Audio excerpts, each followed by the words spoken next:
Bonjour et bienvenue sur pasteurdudimanche.fr. Il y a des mots dans la langue française qui sont vraiment très difficiles à prononcer.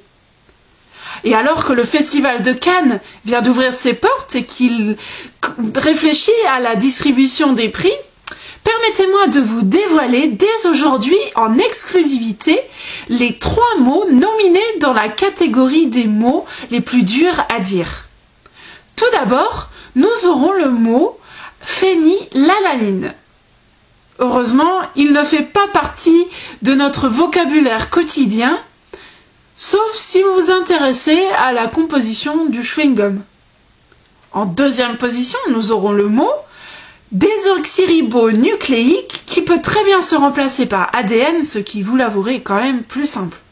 Et enfin, permettez-moi de vous dévoiler le mot le plus dur à dire avec les félicitations du jury. Il s'agit du mot pardon. Pardon. Voilà le mot le plus dur à dire.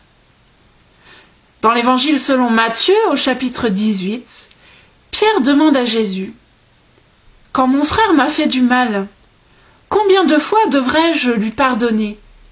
Jusqu'à 7 fois ? » Et Jésus lui répond : « Je ne te dis pas jusqu'à 7 fois, mais jusqu'à 70 fois 7 fois. » Le chiffre 7 dans la Bible symbolise la perfection. Il représente Dieu. Autrement dit, Jésus nous demande de pardonner autant de fois que Dieu est capable de pardonner, c'est-à-dire toujours, tout le temps.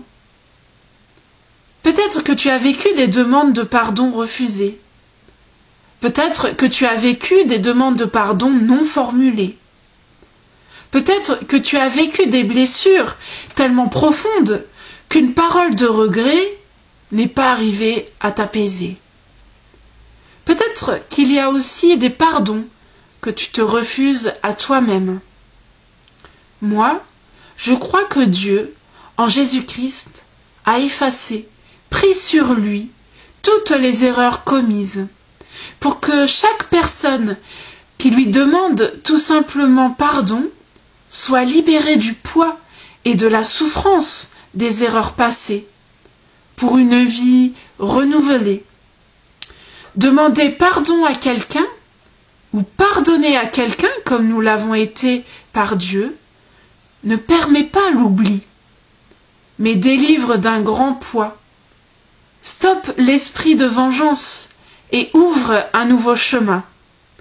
Alors certes, ce n'est pas facile, tout comme l'amour pour nos ennemis, comme je l'ai déjà dit ici.